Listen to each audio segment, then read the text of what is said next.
はじめまして。私は神戸で地球耕す株式会社という会社の代表をしております。ほうきと申します。地球耕すという会社は、主にお庭などの外交工事をしている会社です。お庭作りを通じて地球の環境を整えていくというテーマに日々活動しています。今回は前回の講座で作図した図面に植栽計画を書き起こしていきます。前回に引き続き、図面の基本的な書き方とお庭のデザインについて解説していきます。地を耕す。このお庭に何を植栽するのかは、このお庭の所有者様ともうすでにヒアリングを完了しています。土地の特性や日照時間を考慮して、この一部枯れた部分に日陰にも強くて季節のお花が見れる提案をさせていただきたいと思っています。オーナー様は庭の水やりや植え替えなどにも積極的な姿勢を示してくれたので、私の提案なども少し難易度の高い植栽も現実的に可能かなと思っています。私たちはお客様に造園を依頼された時は1年間を通じて楽しめるお庭を意識しているので、四季を考慮したガーデニングも今回のテーマの一つです。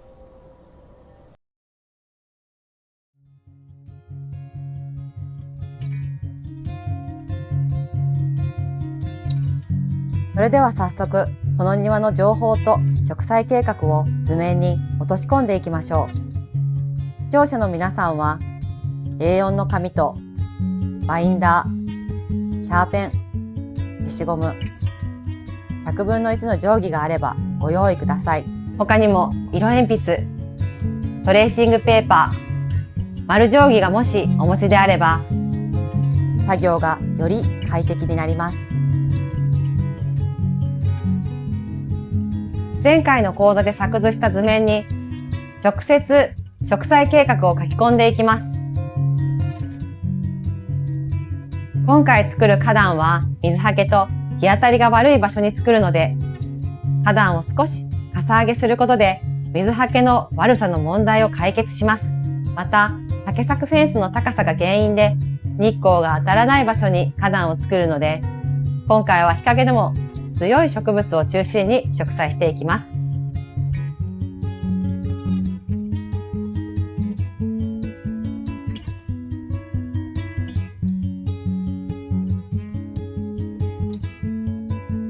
このラインに竹柵フェンスがあるんですけど、奥側には背の高い植物を植栽しようと思います。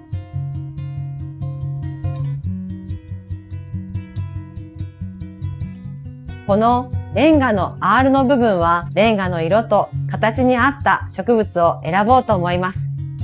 あと、ここは花壇の手前の場所で最も視線が集中する箇所なので、季節によって植え替えができる植物を植えると美しいですね。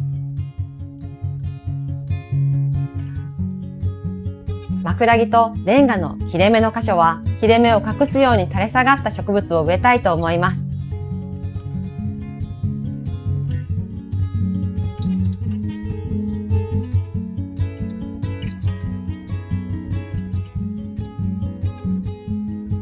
奥側に背の高い植物を配置して、その手前に中くらいの背の高さの植物を植えます。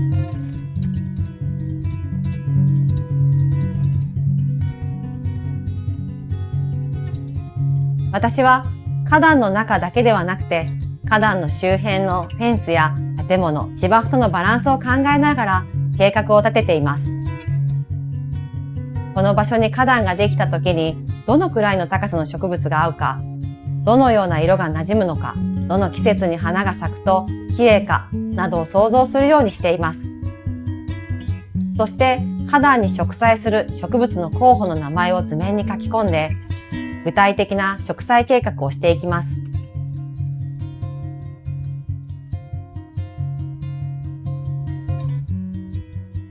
これで平面図は完成したので、次に立面図を作成していきましょう。私はいつも最も奥側の配置する植物、つまりは最も背の高い植物から描き始めます。レンガと枕木の切れ目の箇所は視点的に気になりそうなので、垂れ下がった植物で切れ目を隠すのが良さそうです。この最も背の高い植物の手前には一年草を植える予定なのですが、奥側の低木を生かすためにもあまり背が高くならない植物を植えましょうか。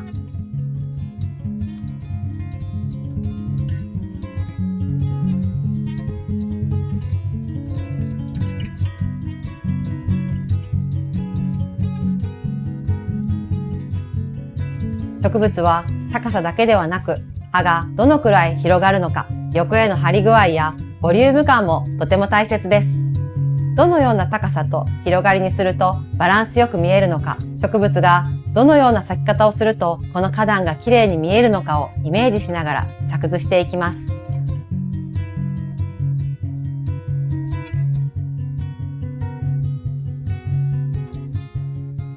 また、植物にはそれぞれ特徴があって、垂れ下がるもの、背が高く伸びるもの、丸く育つものなどがあります。そういった性質も意識しながら、形状としてわかるように立面図に表現していきます。この立面図を描くことで、完成した時の見え方がより具体的にイメージできるようになります。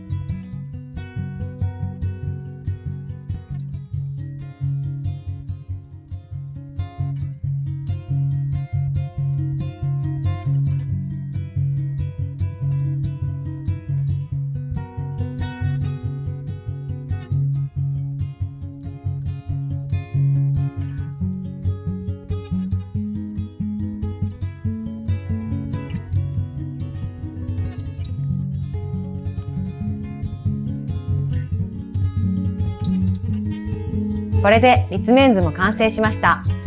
なかなかいい出来栄えではないでしょうか。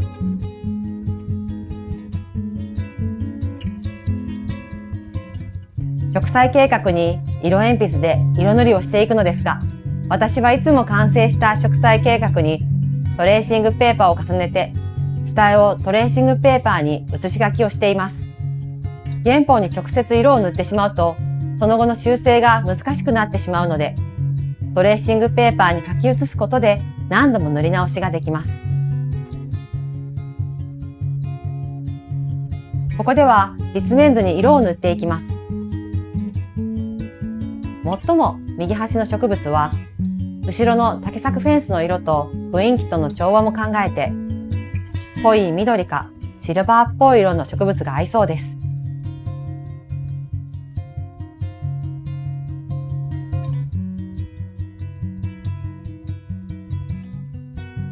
色鉛筆を使うと塗り重ねることで色の濃さを調整できたり、色を少しずつ足していくことで微妙な色合いも表現することができます。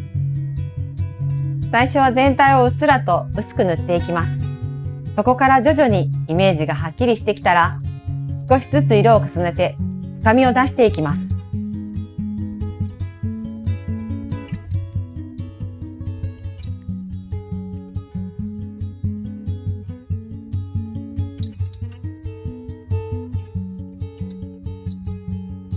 そしてレンガの色とのバランスも見ながら全体の色味を整えていきます。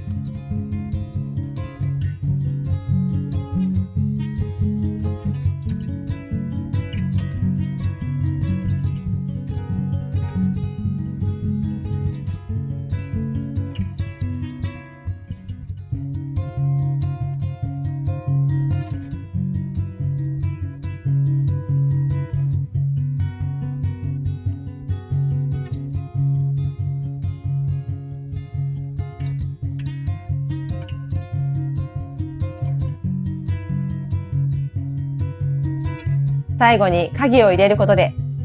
絵に奥行きが生まれてぐっと引き締まった印象になります。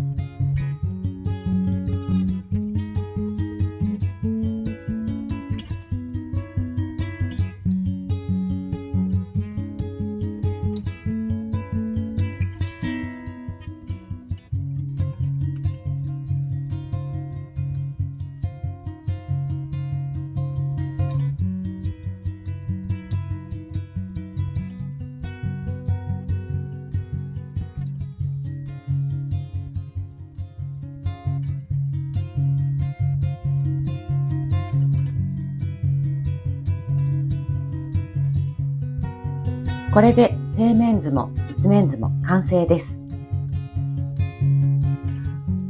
植栽計画やデザインについては他にも気をつける点や考慮したい事項はあるのですが、先ほどにお話しした花の咲く時期や背の高さ、色などに注意して計画を立てれば、皆さんのガーデニングも四季を通じてお楽しみいただけると思います。地を耕す。植栽計画を完成イメージとして書き起こすという作業はガーデナーにとって重要な仕事です。この完成イメージがあるだけでクライアント様への説明がしやすくなったり、発注先や仕入れ先、一緒に作業する人に対しても情報の共有ができるのでとても便利です。また、今回の講座で紹介しきれなかった平面図の作成方法については、より具体的に説明した講座も今後に配信を予定していますので、今回の講座は平面図の作成方法の基礎概論として覚えておいてもらえるとありがたいです。法規的ポイント。ここで視聴者の皆様に法規的ポイントを紹介させてください。法規的ポイントとは、私たち地球耕すが実際の施工や植栽、ガーデニングで地球環境を整えるために心がけている信条の一つです。今回の講座を通じて視聴者の皆様にもお伝えしたい法規的ポイントは、植物と自分を大切にするデザインをです。植栽計画を立てる際の最も重要なポイントは、無理がないことです。例えば、自分のお気に入りの植物を庭いっぱいに植栽したいというクライアント様もたまにいるのですが、その植物がその土地と相性が悪かったり、決まった季節にしか発芽しない植物であれば、1年のうちのほとんどを寂しいお庭になってしまいます。適性や空間、季節性を考慮したお庭のデザインをすることが植物への礼儀です。また、クライアント様のライフスタイルによっては、毎日水やりができないなどのお庭の管理が難しい方もいらっしゃいます。そういった方に管理が難しい植物を提案しても、きっと植物を枯らしてしまうからです。それは植物からしても災難です。その人のライフスタイルの範囲内で心地よいガーデニングライフを提案するのも私たちの仕事です。植物も人間も共存できるような無理がない分量と質量のデザインが立案できれば、あなたは優秀なガーデナーの一人です。この動画チャンネルでは、お庭作りを通じて地球の環境を整えていくというテーマで様々なコンテンツを企画しています。今回の動画コンテンツに興味をお持ちになった視聴者の皆様は、ぜひチャンネル登録といいねボタンを押してもらえると大変励みになります。また、この動画チャンネルでは皆様からのガーデニングや植物に関するお悩みや今回の動画の感想などをコメントから募集しております。皆様からいただいた質問はガーデニング講座のカリキュラムに組み込んでお答えさせていただきますので、コメントからご質問ください。私たちは皆さんと一緒に地を耕したいです。